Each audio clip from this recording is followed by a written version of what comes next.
Okay, we are now on to Kristina Marie Darling, who is the author of 36 books, one of which I have on pre-order that I can't wait to get in September.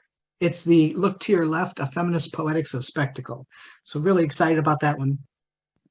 Kristina Marie Darling is an expert consultant with the U.S. Fulbright Commission. Her work has also been recognized with awards from YADO, the American Academy in Rome, the Andorran Ministry of Culture, the Elizabeth George Foundation, Harvard University Kitteridge Fund, the Heinz Foundation, Cité Internationale des Arts in Paris, and the Whiting Foundation. She serves as editor-in-chief of Tupelo Press and Tupelo Quarterly, wearing lots of hats and bringing us some great poets as well. So thank you, Kristina, for being here. I can't wait to hear your work. Thank you so much for the lovely introduction, Judy, and thank you to the South Florida Poetry Journal for hosting me. And it is truly an honor to read alongside a poet like Rachel. So it is really a pleasure to be here. The poems I'm going to read are from a volume of selected poems and prose that is forthcoming from Black Lawrence Press. The book is called Daylight Has Already Come, and it will be out in August, so I hope you will check it out. The first piece I'm going to read from this collection is called The Tears of Things. I thought you'd never ask about the flowers. You see, the gatekeeper's ardor has begun to fade. I trace sweetheart letters you've sent by post, count little stitches on the sleeve of a shirt. This is how I sharpen the needle. Then you cut the thread. Now the leave-taking, the carte de visite. You're always cruelest when I arrive with gifts. So what do you like better, my dress or its shadow? What do you like better, the velvet box or the nothing inside? What I meant to say, the field is just a field. The snow is just snow. When I say your name, all the world goes out. Goodnight lyric. A clasped hand is rarely safe, especially in the spring. That day, everything in Rome was burning. The chapel, the little school in Trastevere, and the restaurant with its ostentatious display of carved ice. Now the long goodbye, the final exchange of gifts. Because their narrative is not specific to a particular year, it could belong to any of them. And so the young man fired a cannon to take his beloved back to the city, giving the Mediterranean its first real war.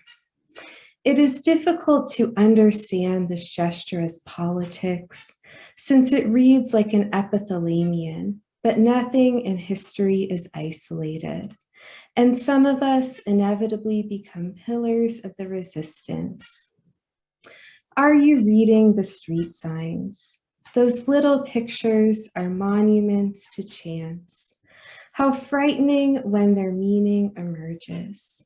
The soldiers, looking left, begin to duck their heads. Orpheus really loved that girl. At night, to keep the wind out of the rooms, he would place loose pages from the book in the crevice, exactly like this. She waited for what seemed like hours, leaving her passport in a locked box at the hotel. Only weather breaking the silence. Always mourning or being mourned, it all seemed the same to her. Traveling from one city to the next under a sky filled with sunless light. Why would anyone find the train schedules interesting when it is possible to learn about astronomy? What one fears most in the afterlife. It is the wind shattering each of the windows. What is nearly unsayable to friends. the little declaration that lodges at the back of her throat. So I never promised you guys happy poems. This next piece is called Sad Film with Deadbolt. An empty house is only quiet when it's burning. The situation isn't unusual for you, but I can't shake the feeling that something is wrong. In Kant's aesthetics, beauty and terror are immutable qualities, the way a child is born with or without an aptitude for formal logic. It is difficult not to think of this inevitability as a kindness. To say we can watch a wisp of smoke rising from beneath someone else's door and not feel responsible for that startling numbness at the back of the neck. There's something I've been wanting to tell you, and even if I could, I'm not sure I'd be able to speak clearly enough. It's remarkable, really, how everyone else seems to have remembered the appointment. How even the smallest gesture becomes a monument to indecision. And this is called Sad Film with Contingencies. Although he was always with her in the room, she insisted that some degree of space remain between them. For him, this little rupture was merely an opportunity, not a disturbance of any kind. Which is to say, there were a few things she didn't know. Their house was furnished with a small door which opened into a meadow. She was nothing like the ocean, he insisted, the break in his voice when he lies. There was only a harbor with brown stones half hidden beneath the water, like freckles. The danger of any open space is that it will instill a desire for proximity. The camera moving through the window and up into the rafters. She holds the cup and saucer in her hand. The sound of glass splintering, then a long shot of the house. What comes first, the beautiful girl or the loaded gun? Some questions aren't really questions. She agrees after a few weeks that more space is needed than just the room, with its cracked table and display of family photographs. He unlocks the gate.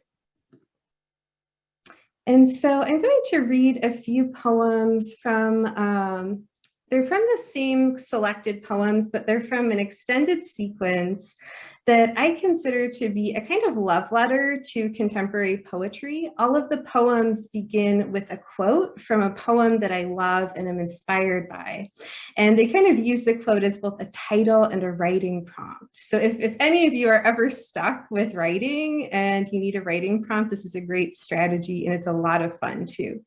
So this is called I'd Have Worn Anything for the Portrait You Had in Mind. My voice carries differently in such an empty room.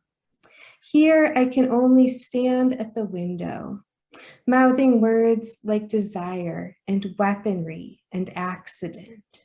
No matter how beautifully my lips form the O in Rome, I know he will keep walking. An unacknowledged violence, a sea. When we first met, boarding a ferry at the end of summer, I had imagined each of the devotions differently. Now the lights in the harbor darken like a kiss just below the ear. Or, as they say in the provinces, bonjour tristes. I speak his name and the coastline swerves left. Your mouth, the center of the star. Wrapped in swansdown and silk, I was becoming smaller and smaller in his hand. He was the impossibility of a shoreline. Who can remember how many times we tried before? I wanted to be that cut glass city greeting him on the other coast. Frostbitten, shivering, he moored the ship one last time. Above us, snow sealed the window in place. What waited beneath a patch of ice was its light. Forgive me the silence, my dresses are burning. He pictured my sentimentality as a widening dusk situated between us, prompting him to toss old trinkets, postcards, and handwritten notes downward into the negative space that comprised the innermost rooms of my mind. From the ledge where he stood, the coordinates assigned to this darkening mass seemed always to be expanding, vanquishing shore after frozen shore. The speed with which it claimed the landscape reminded him to enact sincerity, to gather only the blue orchids, and to arrange for them to be delivered in the hands of a hired courier. This is how the mouth becomes a friction, a lit match, and eventually cinder. That mine was so bright, how it was the surrounding darkness that allowed him to see its shape more clearly, to locate that smallness amidst an endless pile of indistinct, now almost spectral debris. And this is called Those Scarlet Engines of Speculation Lead Us into More Vigorous Wilds.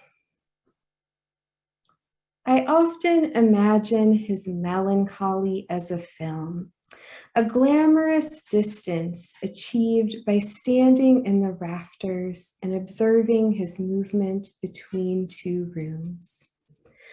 The silence as he opens a hidden door implies the first of the storm sirens, a cold shore, and of course the sea. The cliffs that line the coast span 12 centuries, those dark stones reminding him of the windowless room he just left behind. Their unsightliness is its own truest representation, a faultless articulation of that sorrow, which is to say, a thought held long enough in the mind becomes a pearl, eventually. Now the music begins, a long shot of the harbor, the camera moving further and further below the water's frozen surface. Years later, we will all realize there are not enough women on the crew to dress up the footage, to dub the man's silence, to shape the narrative into a lovelier, more pleasing arc. And so that was a poem about dating hipsters. The next piece is another one that uses a title I love as a prompt. So this is called Every Love Story is Also an Apocalypse Story. Beyond the terrace, down the cul-de-sac, the windows darken like a kiss goodnight. Darling, I never intended. Iron fences that hold the houses in place, streets that prop the cars above ground, and now the glass door slams shut. The woman in the yard keeps asking for her shovel back. She takes the flowers and buries them with the others. Her beautifully manicured garden borders the edge of the world. And so this is the last poem I'm going to read tonight. This is called Country Album. Someone else's husband packed up and left. Cotton shirts folded in suitcases, the old cufflinks shimmering in a glass dish. Locked boxes, levies on the bank accounts, a row of dresses swinging on their hangers. You can never return to where things aren't. Which suitcase? Which wife? Why isn't he walking faster?